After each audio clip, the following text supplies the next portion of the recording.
Hi viewers, இன்னைக்கு இந்த வீடியோவில் முருகப்பெருமானின் அறுபடை வீடுகளில் 5ஆம் படை வீடான திருத்தணி முருகப்பெருமானை வணங்குறதுக்கு தான் வந்திருக்கிறோம். இந்த வீடியோவில் முருகப்பெருமானோட முக்கியமான சிறப்புகளை மட்டும்தான் நம்ம பார்க்க போகிறோம். இந்த திருத்தலத்தில் குடிகொண்டிருக்கும் முருகப்பெருமானை பற்றி அருணகிரிநாத சுவாமிகள் திருப்புகழ் பாடியிருக்காங்க. இந்த காலப்புலவர் நக்கீரர் இயற்றிய திருமுருகாற்றுப்படையில இத்தலத்தில் இருக்கிற முருகனோட சிறப்புகளை ரொம்ப அழகா பாடியிருப்பாரு. அது மட்டும் இல்லாம வடலூர் ராமலிங்க சுவாமிகளும் முருகப்பெருமானை பற்றிய குறிப்புகள் கொடுத்திருக்காரு. தொட்டிக்கலை சுப்பிரமணிய சுவாமிகளும் இந்த தலத்துல உள்ள முருகப்பெருமானை போற்றி புகழ்ந்து பாடியிருக்கிறாரு. இத்திருத்தலம் தமிழக எல்லைக்குள்ளதான் அமைஞ்சிருக்குது.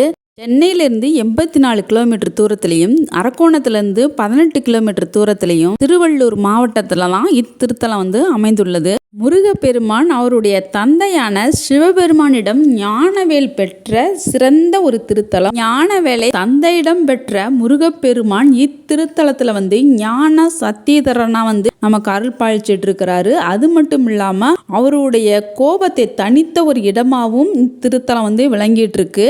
பெருமானோட வாகனமான மயில் எல்லா இடத்துலையுமே நம்ம முருகப்பெருமானோட சேர்த்து தான் பார்த்துருப்போம். ஆனால் இந்த திருத்தலத்தில் யானை வாகனத்தோட தான் வச்சு கொடுப்பாரு. முருகப்பெருமானுக்கு 6 கால பூஜைகள் இங்கே நடத்தப்படுது. அந்த பூஜை நடத்துகிற நேரத்தில் மட்டும் முருகப்பெருமான் அருகில் வேலும் சேவல் கொடியும் வைத்து பூஜைகள் நடைபெறுகிறது. அது மட்டும் இல்லாமல் இந்த திருத்தலத்தில் அரைச்ச சந்தனத்தை மட்டும்தான் பூஜைக்கு பயன்படுத்துகிறாங்க. முருகப்பெருமானோட துணைவியர்களான வள்ளி தெய்வ யானையை இங்கே நம்ம வணங்கலாம். முருகப்பெருமானை திருமணம் செய்வதற்காண்டி பூலோகத்தில் பிறந்து தவம் இருந்து முருகப்பெருமானை அடைந்தவங்க தான் அந்த இருவருமே. வள்ளி அம்மையை விரும்பி திருமணம் செய்தார் முருகப்பெருமான் இத்திருத்தலத்தில். முருகப்பெருமானோட சன்னதியில் திருநீரும் வள்ளியம்மை தெய்வ யானை இருவரோட சன்னதியில் குங்கும பிரசாதமும் பக்தர்களுக்கு வழங்கப்படுறாங்க. இந்த கோவிலில் வேண்டுதல் என்னன்னு பார்த்தீங்கன்னா, திருமணம் விரைவில் நடக்கணும் அப்படின்றவங்க முருகப்பெருமானுக்கு காணிக்கைகள் போட்டு வச்சுட்டு வராங்க. அவங்களோட வேண்டுதல் நிறைவேற்றதுக்கு அப்புறம் அந்த காணிக்கையை காவடியாக எடுத்து அதில் இட்டு முருகப்பெருமானுக்கு வேண்டுதலை நிறைவேற்றுறாங்க. ரொம்ப ஒரு அதிசயமான அற்புதமான ஒரு வேண்டுதலையாகவும் ஒரு வித்தியாசமான காவடியும் இங்கே பார்க்க முடிஞ்சது. கோவில் பார்த்திங்கன்னா ரொம்ப அழகாகவும் அமைதியாகவும் ஒரு மலை குன்று மேலே ரொம்ப ஒரு அற்புதமாகவும் இருந்தது. பார்க்குறதுக்கு ரொம்ப சந்தோஷமாகவும் மகிழ்ச்சியாகவும் நமக்கு அமைஞ்சிருந்தது இந்த திருத்தலம். திருத்தணியில் இருக்கும் முருகப்பெருமானுக்கு மட்டும்தான் சக்கராயுத தழும்போட பக்தர்களுக்கு காட்சி கொடுப்பாரு.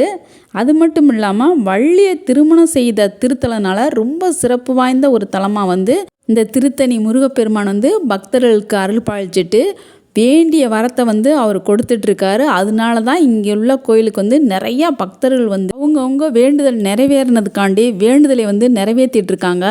டிக்கெட்டு பார்த்திங்கன்னா ஒரு 100 ரூபாய் டிக்கெட் இருக்குது. பொது தரிசனமும் இங்கே இருக்குது. நம்ம எதில் வேணாலும் போய் முருகப்பெருமானை ரொம்ப சீக்கிரமாக பார்க்க முடியுது. அது மட்டும் இல்லாமல் இங்கே மலையில் இருக்கும் மயிலோட இறக்கைகளையும் நம்ம வாங்கிக்கலாம். வித்தியாசமான பழங்களையும் இங்கே பார்க்க முடிஞ்சது. பார்க்குறதுக்கு ரொம்ப அருமையாக இருந்தது. இத்தனை மலை மேலே குடிகொண்டிருக்கும் முருகப்பெருமானோட சிறப்புகளையும் கோவிலோட வரலாறுகளையும் நம்ம ஏற்கனவே ஒரு வீடியோ போட்டிருக்கோம். மறுபடியும் முருகப்பெருமானை பார்க்குற வாய்ப்பு அமைந்தது. முருகப்பெருமானின் அறுபடை வீடுகளில் மிகவும் சிறப்பு வாய்ந்த திருத்தணிகை எதனாலேன்னு பார்த்தீங்கன்னா, கருவறை ரொம்ப உயரமான ஒரு கருவறை கொண்ட ஒரு திருத்தலம். தேவர்களுக்கு துன்பத்தை கொடுத்த சூரபத்மனுடன் போர் புரிந்து சூரபத்மனை வென்ற பின்னாடி இந்த திருத்தலத்துல தன்னுடைய கோபத்தை தணிக்க வந்த ஒரு இடம்தான் திருத்தணிகை. அது மட்டும் இல்லாம வள்ளியை திருமணம் புரிந்த ஒரு சிறந்த திருத்தலம் இந்த திருத்தணி தான். முருகப்பெருமான் தன்னுடைய சினத்தை விடுத்து தனிந்த ஒரு இடம்தான் திருத்தணிகை. கோபம் தனிந்த ஒரு இடம். முருகப்பெருமான் கிழக்கு நோக்கி தனியாக மலையில தான் அமர்ந்து பக்தர்களுக்கு அருள் பாலிக்கிறாரு. மலைத்தொடரில் தெற்கே அமைந்துள்ள மலை பார்த்திங்கன்னா கருமை நிறமாக நமக்கு பார்க்க முடியும். வடக்கே அமைந்துள்ள மலை வெண்மை நிறத்தில் இருக்கும். அதனால் இந்த மலைக்கு பச்சரிசி மலை என்றும், தெற்கே உள்ள மலையை புண்ணாக்கு மலை என்றும் பக்தர்கள் வழக்கத்தில் சொல்லி வராங்க. கோவிலில் மலை அடிவாரத்தில் தான் தீர்த்தருக்கு சரவண பொய்கை தீர்த்தம் இல்லைன்னா குமரன் தீர்த்தம் அப்படின்னு சொல்லிட்டு ரொம்ப பெரிய தீர்த்த குளம், ரொம்ப அழகா இருக்கு பார்க்கிறதுக்கு. கோபுரம் பார்த்தீங்கன்னா 5 நிலை கோபுரம் தான் இங்கே அமைந்துள்ளது. 4 பெரிய பிரகாரங்களை வந்து இந்த மலையிலேயே அமைச்சிருக்கிறாங்க.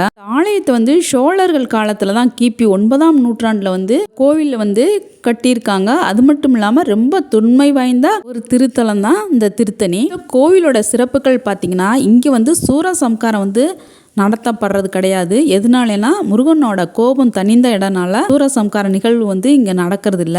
மாதிரி முருகப்பெருமான் கையில வந்து வேல் இல்லாம தான் இங்க காட்சி கொடுப்பாரு. அலங்காரம் செய்யறப்ப மட்டும்தான் முருகனோட பக்கத்துல இருந்து வேலும் சேவல் கொடியும் வைத்து பூஜையில் வந்து செய்யப்படுது. முருகப்பெருமான் வந்து சக்தி ஹஸ்தம் எனப்படும் வஸ்திர வேலுடன் தான் இங்க வந்து காட்சி கொடுக்கிறாரு. இடக்கை வந்து தொடையில வைத்து ஞான சக்தி பெற்றவரா வந்து பக்தர்களுக்கு வந்து அருள்பாலிச்சிட்டு இருக்கிறாரு.